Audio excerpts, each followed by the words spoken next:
सुनो,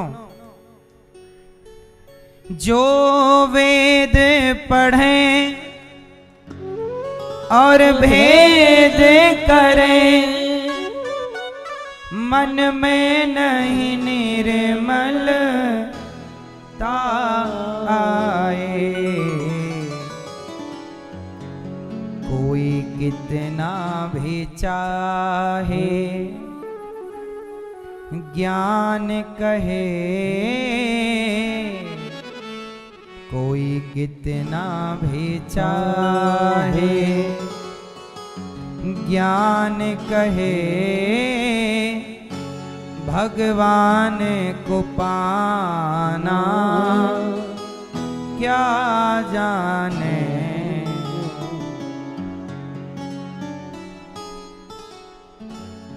जिस दिल में न पैदा दर्द हुआ, वो पीर पराई क्या जाने। मीरा है दीवानी मोहन की, मीरा है दीवानी मोहन की, संसार दीवाना क्या जाने। जो प्रेम गली में आए नहीं, प्रियतम का ठिकाना क्या जाने। मैया, जगत का प्रेम और भगवान का प्रेम तराजू में रखा जाए, किसका पलड़ा भारी? आप अपनी बताओ। एक मैया रो रही, महाराज जी बेटा नहीं हो रहा है, बड़े डॉक्टरों को दिखाया, बड़े पूजा की, बड़ा दौड़ धूप की, रो रही है माँ। किसके लिए? एक बेटा तो मिल जाए। वो माँ जितना बेटे के लिए आंसू बहा रही है, इतने आंसू कभी इन्होंने भगवान के लिए बहाए होते तो भगवान ही मिल जाते। पर क्या करें, जगत के लिए रोना सरल है, जगन्नाथ के लिए रोना बड़ा कठिन है। संसार के लिए रोना बहुत सरल है, भगवान के लिए रोना। संसार के लिए लोग रोते हैं, आंसू आ जाते हैं, भगवान के लिए रोते ही नहीं। इसलिए कहता हूं, थोड़ा समय निकाल कर भगवान के चिंतन करते हुए, भगवान की याद में शांत चित्त से। और सुनो, जब भगवान से प्रेम हो तो शांत होना है। ऐसे नहीं कि उछलने लग जाओ, उच्छा उच्छा खेलने लग जाओ।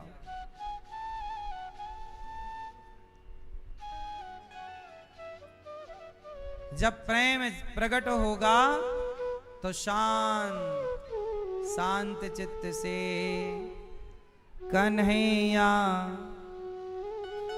कन्हैया को एक रोज रोकर पुकारा, कृपा पात्र किस दिन बनूंगा तुम्हारा।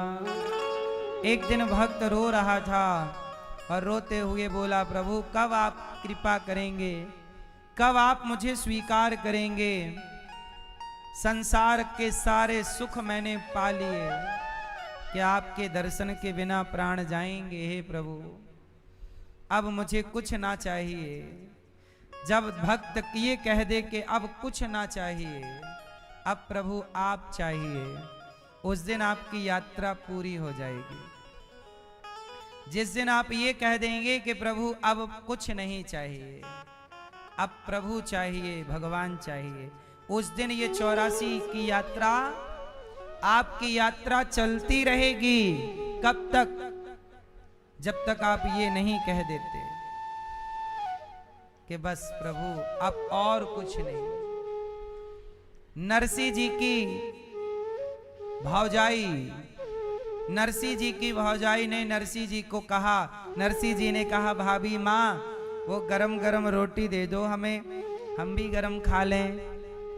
तो भौजाई ने कहा हाँ हाँ, तेरा बाप कमा के रखता है, तेरा बाप देता है कमा के, घर में बैठा बैठा खाता है, गरम दे दो गरम दे दो, ये दे दो। 10 रोटी खाता है बैठा बैठा, काम धाम कुछ करता नहीं, जा कमा के ला, कमाएगा तब खाना। शादी और कर लिया है, तेरी लुगाई को भी मैं ही खिलाऊं, ठेका ले रखा है मैंने। अरे भौजाई ने बहुत बोला, कमाता धेला नहीं है, बैठा बैठा गरम दे दो गरम दे दो, जो दिया है बासी कल वाली वो खा, कल की बच गई थी 4 रोटी पहले वो खा। बहुत जलील किया, बहुत अपमान किया। कौन? भौजाई ने। किसका? नरसिंह जी का। नरसिंह जी बेचारे घर से निकल गए, बड़ा अपमान कर दिया भौजाई ने। जंगल चले गए कि अब प्रभु, अच्छा वो भक्त थे, भगवान का चिंतन। अच्छा भक्त को भी अकर्मण्य नहीं होना चाहिए, काम करते रहो, पैसे कमाते हुए प्रभु का स्मरण बनाए रखना। भक्त का अर्थ ये नहीं है कि तुम अकर्मण्य हो जाओ, दूसरों के आश्रित हो जाओ, नहीं। कमाओ, काम करो और भूखे को रोटी दो, ठीक है। पर नरसिंह जी उस समय छोटे से बालक थे, बहुत बड़े होते तो वो कमाते। उस समय उनकी उम्र ज्यादा नहीं थी, उनकी दादी अम्मा ने उनका जल्दी से ब्याह कर दिया था, क्योंकि दादी को चिंता थी कि मैं मर जाऊंगी तो मेरे नरसिंह का ब्याह कौन करेगा। अभी छोटे बालक थे वो, 14-15 साल के।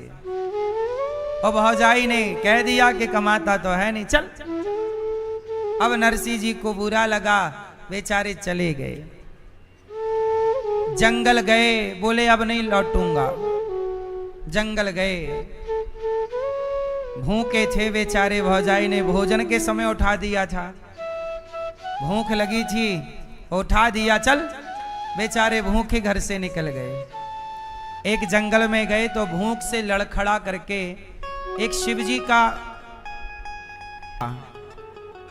शिवलिंग था, उस पे जाके धड़ाम से गिर गए और सिर की तरफ शिवलिंग है और बेचारे बड़ा लंबा चले, जंगल में हैं, भूख लगी है, भूख से बेहोश हो गए और शिवलिंग पर गिर गए, शिवजी के ऊपर पड़े।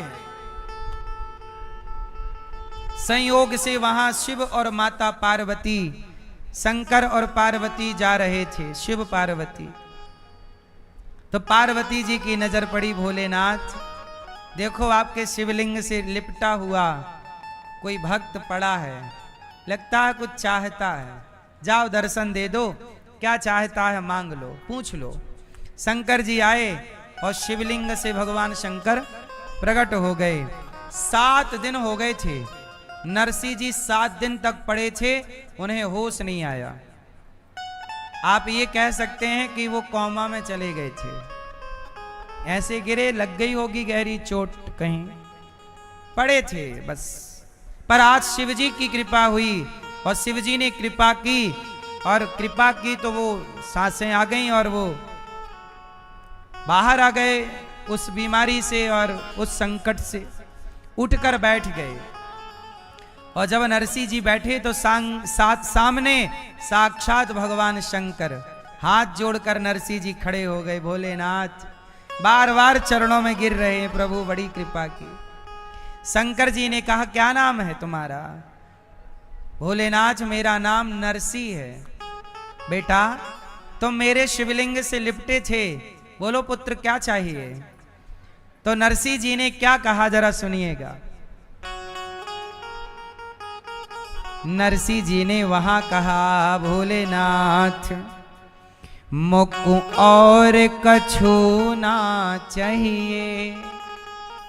देखना, मुकु और कछु ना चाहिए, बस राधा कृष्ण मिलई दे।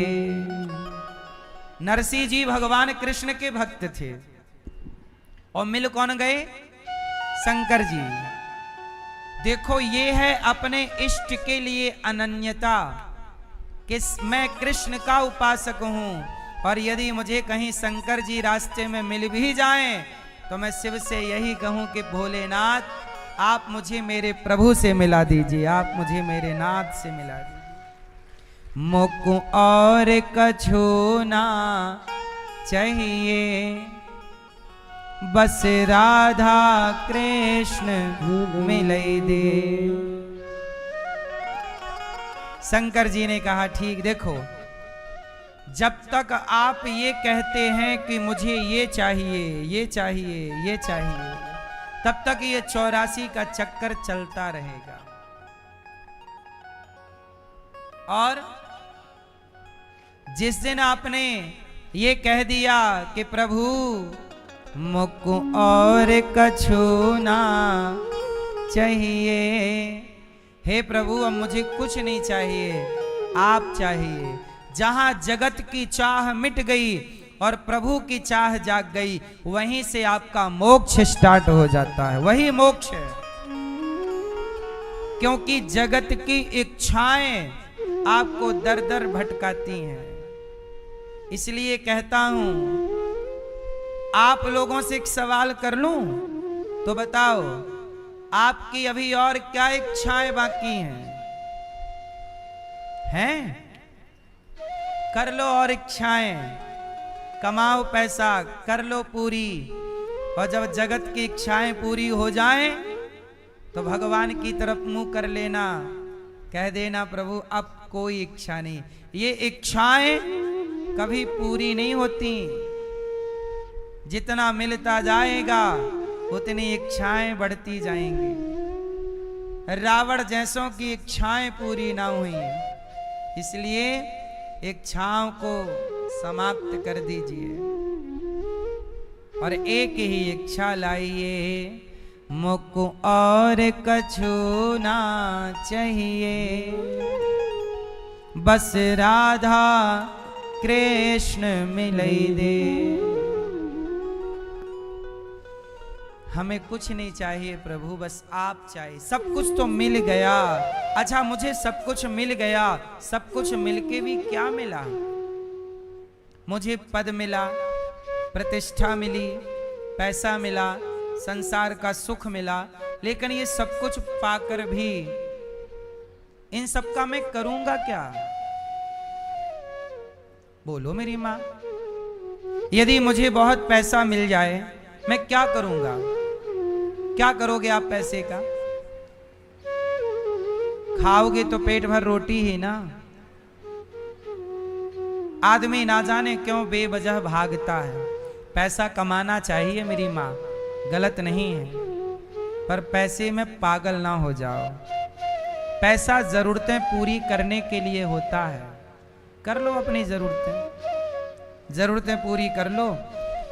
क्या करूंगा मैं? आज मेरे पास खूब पैसा आ जाए, मैं मरूंगा तो मैं बांध के ले जाऊंगा? बोलो ना मेरी माँ। मेरी खूब इज्जत हो जाए समाज में, क्या करूंगा मैं समाज की उस इज्जत का?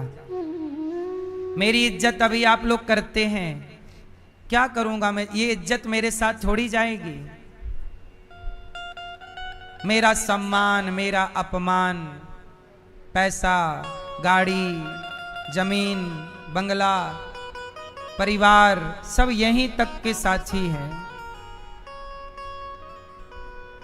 आगे ना मेरा पुण्य मेरे संग चलेगा मेरी माँ। इसलिए कहता हूं, नाहक परेशान रहते हो, खुशी खुशी जीवन जिया करो। क्यों करता गुमान, है ना? क्यों करता गुमान, देह जल जाएगा।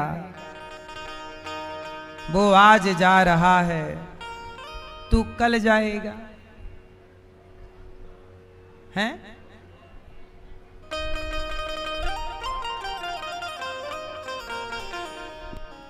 क्यों?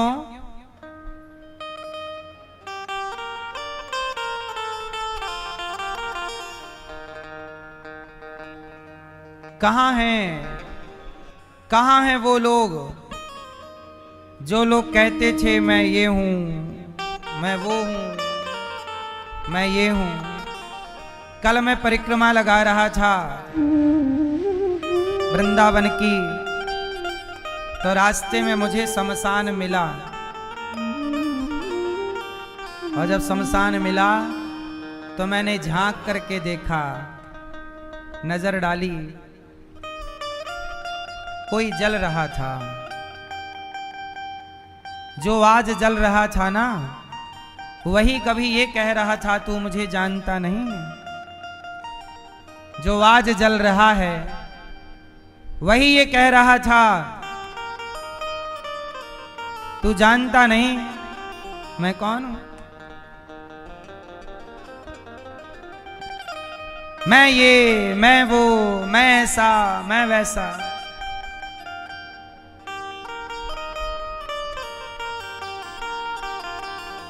इसलिए मेरी मां आज वो जल रहा है,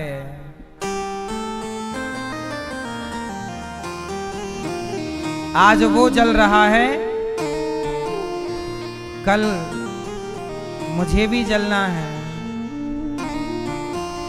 वो जहर पी रहा है दवा की तरह, आएगा ओ मान जा, मान जा मेरा कहना, न पछताएगा, मान जा मेरा कहना न पछताएगा। वो आज जा रहा है तू तो कल जाएगा। वो आज जा रहा है, अपन लोग कल चलेंगे। इसलिए मेरी माँ इस घमंड में ना रहो कि मेरा ये है और मेरा वो है। ये सब यहीं तक के हैं और यहीं के लिए हैं। इसलिए ना मेरे साथ गाड़ी चलेगी, ना बेटा, ना बेटी, ना परिवार, ना दौलत। इसलिए मेरे साथी कौन है जानते हैं? मेरे साथी हैं भगवान, वही मेरे साथी हैं। क्यों ना मैं अपना चित्त उन्हीं में लगाऊं। अच्छा भैया एक बात बताओ, यदि मैं अपना मन आप में लगाऊं तो मुझे क्या फायदा होगा? यदि मैं अपना मन पैसे में लगाऊं तो क्या फायदा है? परिवार में लगाऊं तो क्या फायदा है? और भगवान में लगाऊं तो मेरा जीवन सार्थक हो जाएगा। शंकर जी जब नरसिंह जी को मिले तो नरसिंह जी ने कहा मुझे कृष्ण चाहिए। तब शंकर जी नरसिंह जी को बैकुंठ ले गए और वहां प्रभु का दर्शन कराया, और भगवान ने नरसिंह जी को इजाजत दी कि जाओ मेरी भक्ति का अब आप जाकर प्रचार प्रसार करो। इसलिए नरसिंह जी आए। तो जो भगवान के भक्त होते हैं ना, वो ऑलरेडी बैकुंठवासी होते हैं। वो तो केवल भक्ति का प्रचार करने के लिए धरती पर आते हैं, अपना प्रचार करते हैं, कार्य करते हैं, समाज को समझाते बुझाते हैं। दुनिया माने तो सही, ना माने तो सही।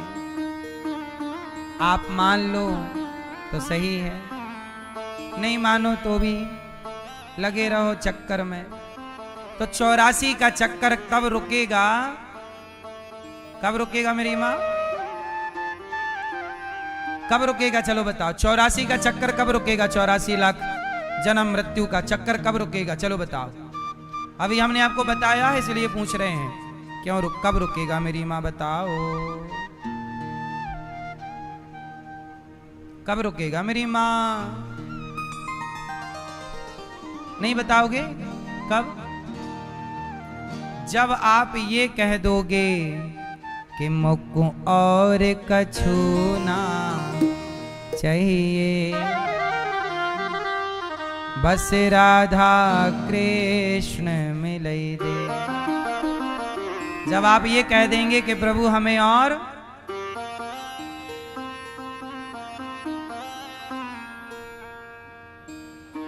जब आप ये मान लेंगे प्रभु आप ही हैं, आपके सिवा अब बहुत कुछ चाह लिया पा लिया, अब और कछु ना, अब कोई कामना ना, तब आप मोक्ष के अधिकारी हो जाते हैं, भगवत प्राप्ति के अधिकारी। कब? जब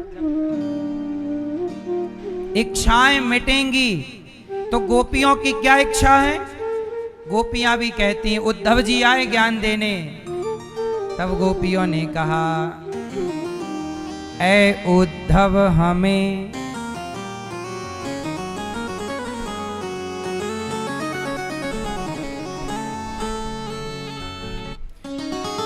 ऐ उद्धव हमें ज्ञान की पोथी न सुनाना। ऐ उद्धव, ऐ उद्धव हमें ज्ञान की पोथी न सुनाना। क्यों? हम प्रेम दीवानी हैं, वो प्रेम दीवाना। हमें उद्धव ज्ञान ना दो, हम तो कृष्ण से प्रेम करती हैं, उन्हीं के प्रेम में रहना चाहती हैं। उद्धव जी ज्ञानी थे, पर गोपियों के प्रेम के आगे उनका ज्ञान बह गया। मैया कितना भी ज्ञान पालो, हाँ कोई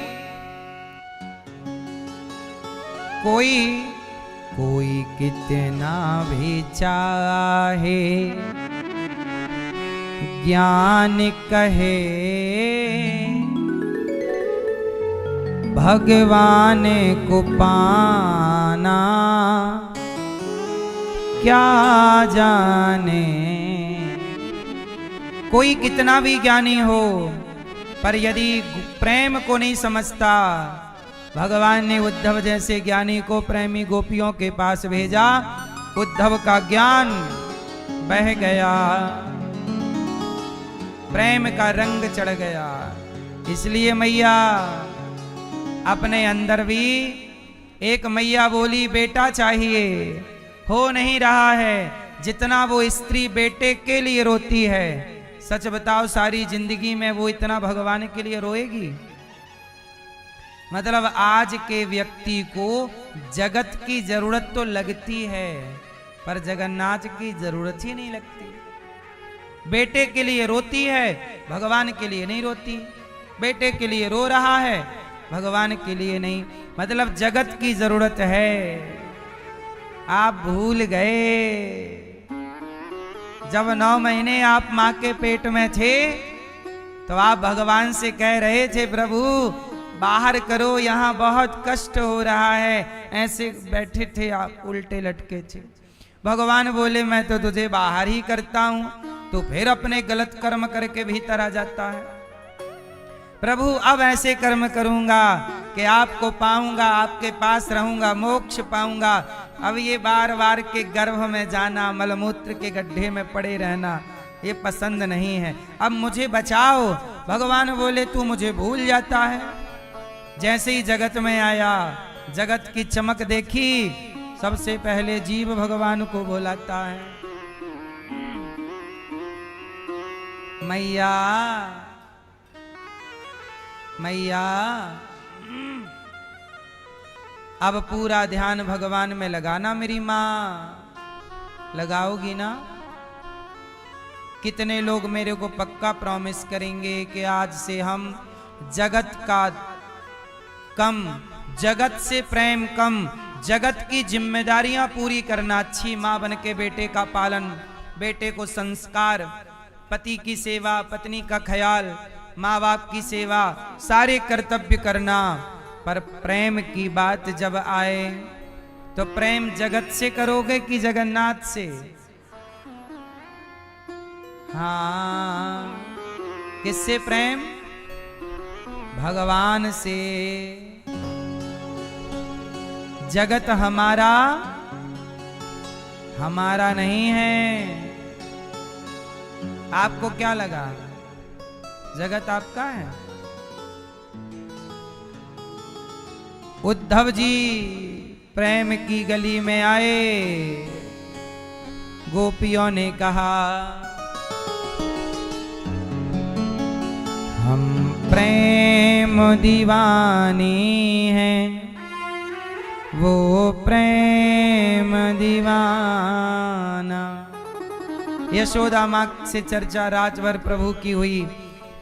गोपियों की चरण रज उठाकर उद्धव जी चले गए और भगवान ने तब वृंदावन अपने हृदय में दर्शन कराया। कहा भगवान ने कि मैं एक पल के लिए भी गोपियों से अलग नहीं हूं, केवल लीला है।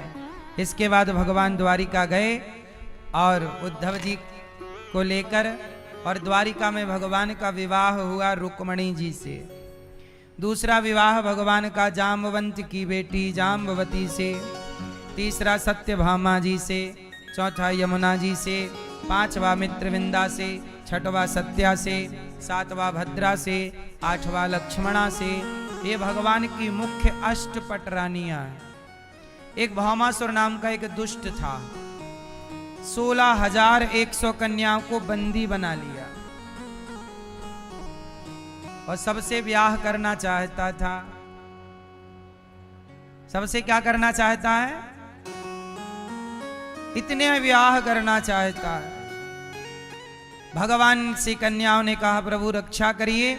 तब भगवान ने युद्ध में भौमासुर को समाप्त किया, पराजित किया, और 16,100 कन्याएं जो उसके बंधन में थी कन्याएं, भगवान ने सबको आजाद कर दिया। जाओ देवियों, आजाद हो, जाओ आप। उन देवियों ने कहा प्रभु आपने आजाद तो कर दिया, पर अब हम जाएं कहां? कहां जाएं बताओ? हमारा आपके सिवा कोई नहीं है, हमारा आपके सिवा, हमसे आप विवाह कर लो। अब यदि घर जाएंगी तो गांव के लोग, अपने लोग कहेंगे तुम तो पराये पुरुष के पास रहकर आई हो। जब सीता जी को लोगों ने नहीं छोड़ा कहने से, तो हम तो रहकर आई हैं उसके पास, क्या क्या ना दुनिया बोलेगी। तो जिनका दुनिया अपमान करेगी, जिनका समाज अपमान जलील करेगी, जिन गोपियों को, कन्याओं को गलत नजर से देखेगी, उन कन्याओं से विवाह करके प्रभु ने समाज में सम्मान के साथ जीने का अधिकार दे दिया है। आप बताओ भगवान को उन गोपियों के साथ क्या करना चाहिए था? कहते कि तुम अपने घर जाओ, तो घर वाले स्वीकार नहीं करते, समाज ताने मारती। क्या करना चाहिए था भगवान को? विवाह कर लिया प्रभु ने। आपके हिसाब से सही किया कि गलत किया? भैया हाँ, सुन रहा है न तू,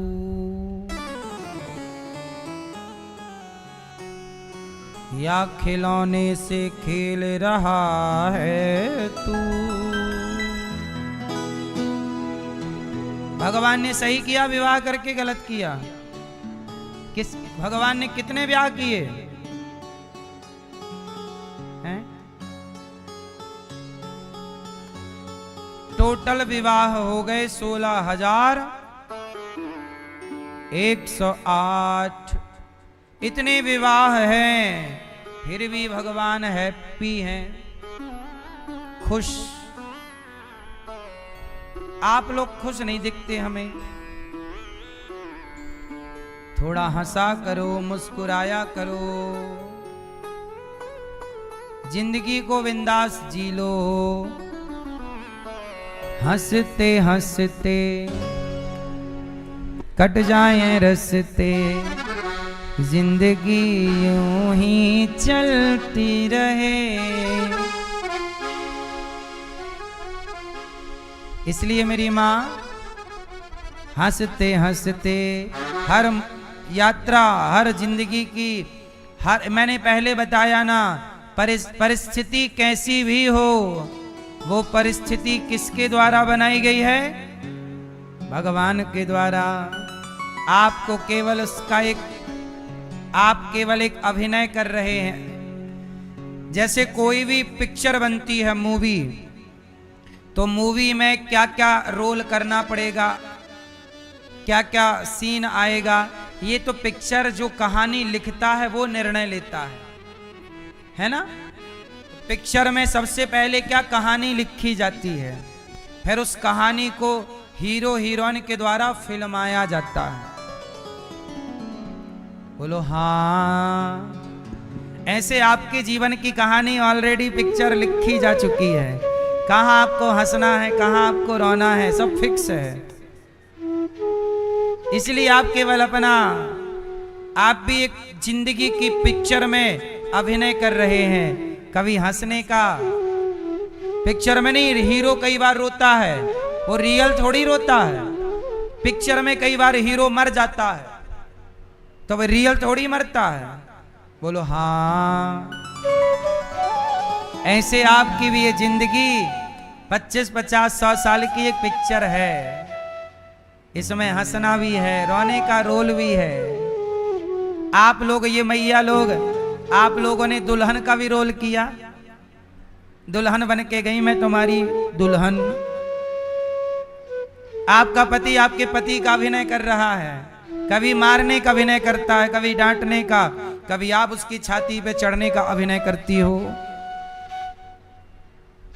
बोलो हाँ। आपकी जिंदगी भी तो एक पिक्चर है।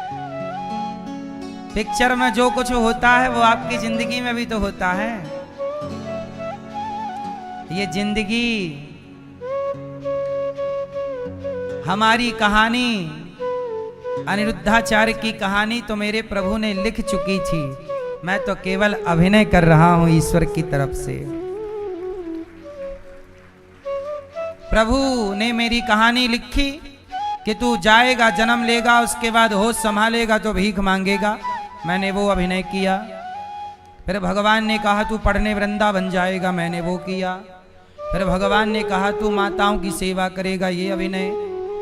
आपको कथा सुनाऊंगा। जो जो प्रभु ने मेरी कहानी में लिखा है मैं वही वही कर रहा हूं। आगे भी वही करूंगा जो ईश्वर ने मेरी कहानी, मेरी पूरी जिंदगी एक कहानी ही तो है। बोलो हाँ। आपकी जिंदगी पर भी एक मूवी बनाई जाए तो एक बढ़िया पिक्चर आप में बन जाएगी, आप में भी एक पिक्चर बन जाएगी, सब में एक मूवी बन सकती, क्योंकि हर व्यक्ति की एक अपनी कहानी है।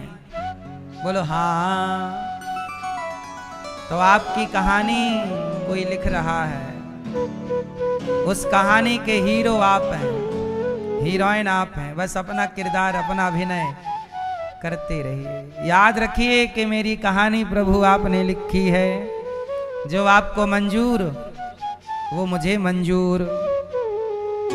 हाँ, तेरे फूलों से भी प्यार, तेरे कांटों से भी प्यार। 16,108 विवाह भगवान के हुए। हर रानी के गर्भ से 10 बेटा और एक एक बेटी। भगवान कृष्ण की 16,108 बेटियां हैं सिर्फ, और 10-10 हर रानी से बेटा। 16,108 गुणित 10 कर दीजिए, बेटों की संख्या आएगी। इतना बड़ा परिवार, इतना बड़ा 56 करोड़ यदुवंशी। पर धन्य है मेरे प्रभु श्री कृष्ण। इतना बड़ा परिवार, इतनी बड़ी जिम्मेदारियां। और जानते हो क्या हुआ आखिरी में? भगवान कृष्ण का परिवार आपस में ही आखिरी में लड़ गया। आपस में ही लड़के एक दूसरे पे तलवार चला के समाप्त कर दिया। और श्याम सुंदर खड़े मुस्कुरा रहे हैं, क्योंकि प्रभु की कहानी में यही लिखा था। कहानी आप बदल तो सकते नहीं, राम के जीवन में 14 साल का वनवास लिखा था। बोलो हाँ, बदल तो सकते नहीं। तो जब वनवास है, वनवास को रोक नहीं सकते, बदल नहीं सकते, तो रोए क्यों? अब जब समय काटना ही है तो रोक के क्यों काटना? हर परिस्थिति में प्रसन्न रहा करो, क्योंकि समय तो काटना ही है। नहीं काटना, बदल तो सकते नहीं ना आप। राम के वनवास को बदल नहीं सकते आप। भगवान कृष्ण का भी हाल क्या था? आखिरी में सब लोग मर रहे हैं परिवार के, और कृष्ण केवल खड़े हैं। उस होनी को रोक नहीं सकते भगवान। भगवान अपने ही परिवार के अंतिम आपस के घमासान को रोक नहीं सकते। तो क्या किया प्रभु ने? चुपचाप मुस्कुरा रहे हैं। रोने से भी तो ना रुकेगा ये युद्ध।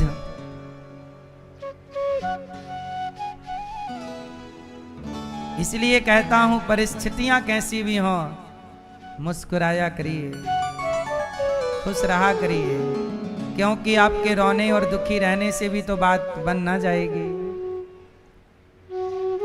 क्यों? इसलिए मुस्कुराया करिए। हाल क्या है, परिस्थिति क्या है, बनती बिगड़ती रहेगी।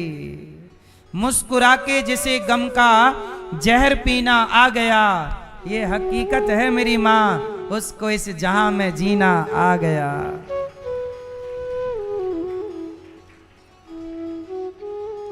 मुस्कुरा के जिसे गम का जहर पीना, उसे इस जहां में जीना। मांगी थी दुआ प्रभु चरणों की, आंधियां चल पड़ी जमाने की। मेरा गम ना कोई समझ सका प्यारे, क्योंकि मुझे आदत है मुस्कुराने की। मुस्कुराया करिए, क्योंकि आप कुछ कर नहीं सकते, इसलिए मुस्कुराया करो।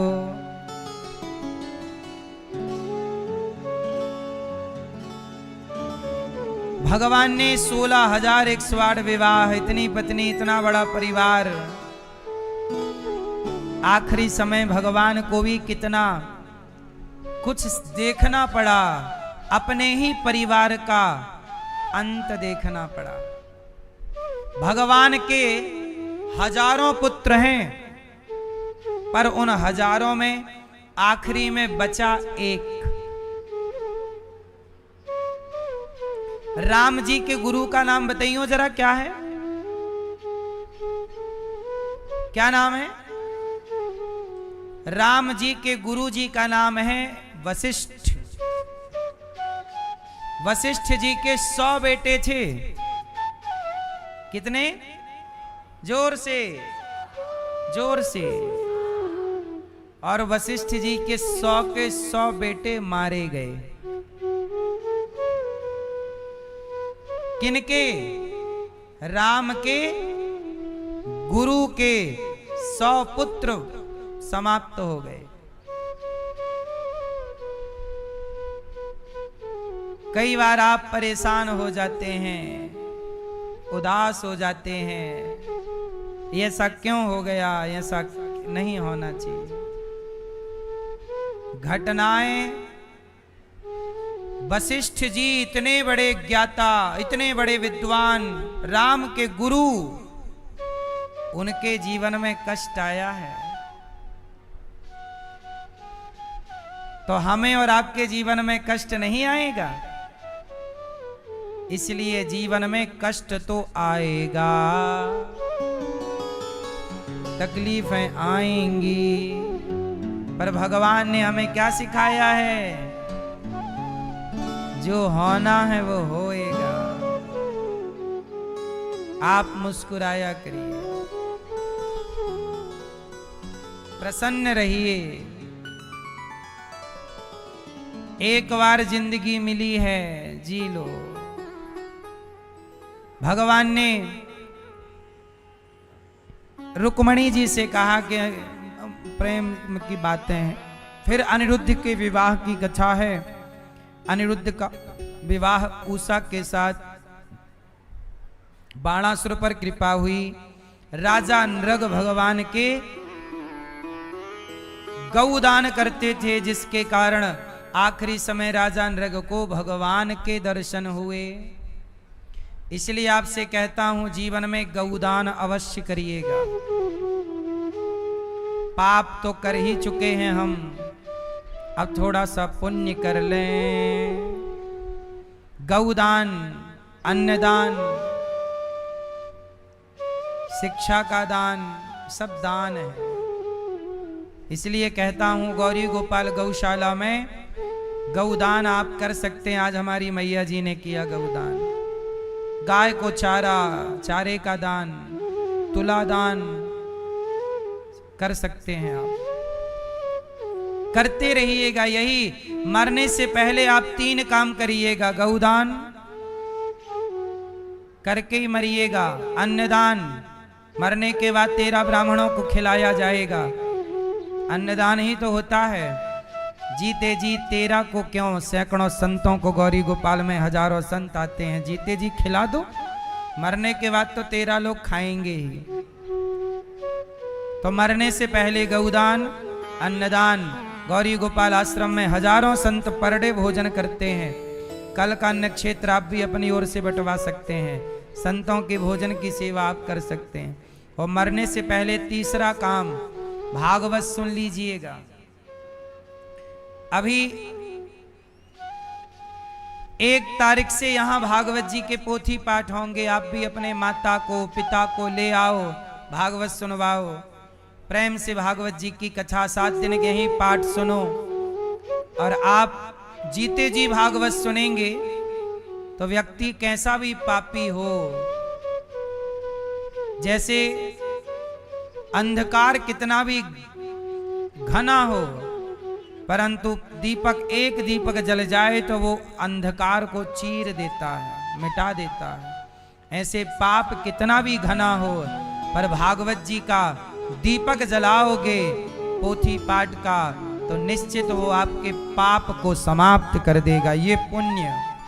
इसलिए जीवन में एक बार अपने को भागवत सुनवाइए और माता पिता को भागवत सुनवाइए। पोथी पाठ गौरी गोपाल में, इसलिए हम पोथी पाठ का मतलब है भागवत जी वही है।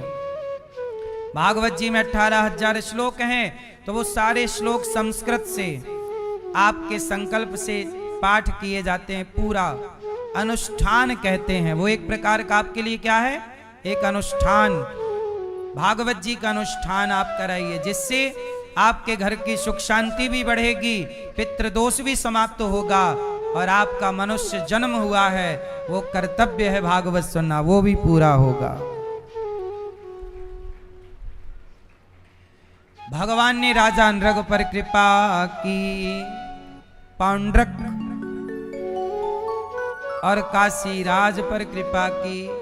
एक नकली भगवान बना घूमता काशीराज। पौंड्रक को मारा काशीराज को। जरासंध को भीम भैया ने मारा। कृष्णाय वासुदेवाय हरये परमात्मने प्रणतक्लेशनाशाय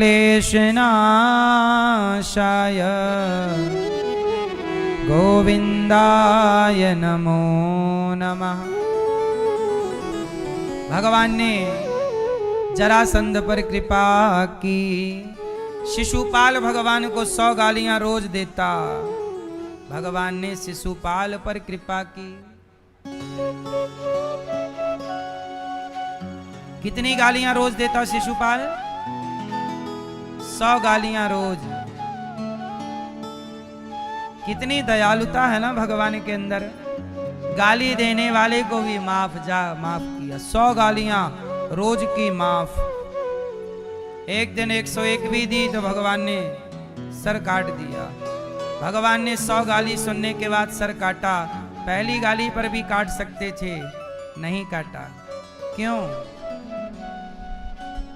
क्यों नहीं काटे? क्यों मेरी मां?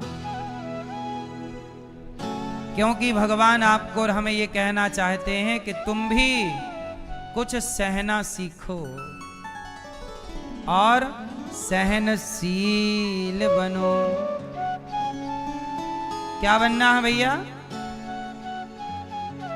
आप सहते नहीं हैं, क्यों? कोई गाली दिया, बोल पड़ा, दो गाली सह लो, सुन लो, क्या जरूरत है कुत्तों के मुंह लगने की? जरूरत है? उत्तर मेरी मां, कुत्तों के मुंह लगने की जरूरत नहीं है। जब आपको कोई गाली दे, देने लिया, तू दे, चल, तेरी खुशी है, दे दे, चल।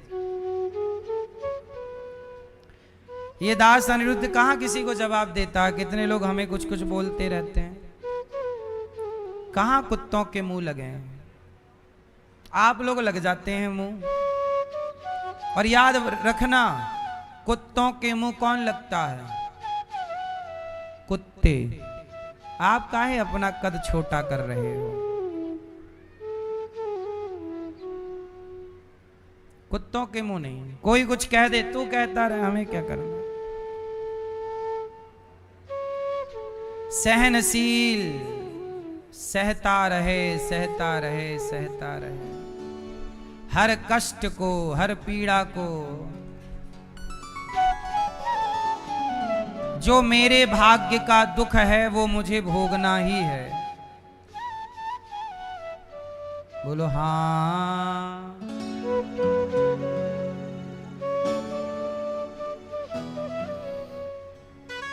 एक पत्थर होता है, पत्थर में मूर्तिकार पत्थर को छैनी हथौड़ी से मारता है और वो पत्थर उस मूर्तिकार की हर चोट को सहता है। सहता है तभी ना भगवान बनता है वो पत्थर। और टूट जाए तो कंकड़ पत्थर बन जाएगा। जो पत्थर चोट खाकर टूट गया वो कंकड़ बन गया, और जो पत्थर चोट सह गया वो शंकर बन गया। इसलिए मेरी मां, सहा करो। सास कुछ कह दे, पति कुछ कह दे, समाज में कोई कुछ कह दे, जो जवाब देने योग्य है जवाब भी दो। हम ये नहीं कहते कि तुम एक सीमा तक सहो, भगवान भी 100 तक सहे। एक सीमा तक ठीक है, इसके बाद तो रिप्लाई जरूरी है, जवाब जरूरी है, तुरंत जवाब नहीं। ज्ञानी मारे ज्ञान से अंग अंग भिद जाए, और मूर्ख मारे लाठी से तो फूट खपड़ी आ जाए।